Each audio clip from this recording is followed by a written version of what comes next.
लोकसभा चुनाव के छठवें चरण की वोटिंग के बाद से इंडिया गठबंधन के नेता उत्साह में दिखाई दे रहे हैं, तो बीजेपी नेताओं की जुबान अब बिगड़ती जा रही है। उनके चेहरे के रंग बदल रहे हैं, नेताओं की जुबान फिसल रही है। इसे लेकर इंडिया गठबंधन ने बड़ा दावा किया है। तो क्या रहा छठवें चरण का हाल, जानने के लिए देखिए ये रिपोर्ट। चुनाव अपने अंतिम चरण में है। 1 जून को राजनीतिक दलों का ये घमासान थम जाएगा। 7वें चरण के मतदान हो जाएंगे और 4 जून को ये साफ हो जाएगा कि अगली सरकार कौन बनाएगा। इस बीच छठे चरण के मतदान के बाद विपक्ष जहां बड़े बड़े दावे पेश कर रहा है, तो वहीं बीजेपी मुश्किल में दिखाई दे रही है। छठे चरण में करीब 64% मतदान हुआ है, जिसके बाद इंडिया गठबंधन उत्साह में नजर आ रहा है।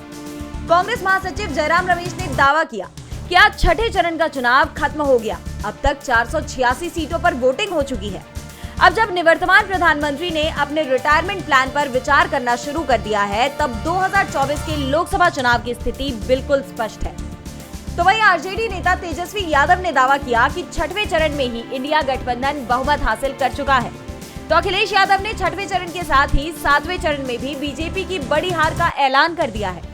अखिलेश ने छठवें चरण की यूपी की सभी 14 सीटों पर जीत का दावा करने के साथ ही अंतिम चरण की 13 में से 12 सीटों पर साफ जीत का ऐलान कर दिया है। इस बीच कांग्रेस अध्यक्ष मल्लिकार्जुन खड़गे से जब पीएम उम्मीदवार को लेकर सवाल किया गया, तो उन्होंने कहा कि इसमें कोई परेशानी नहीं होगी, सब कुछ आसानी से तय कर लिया जाएगा।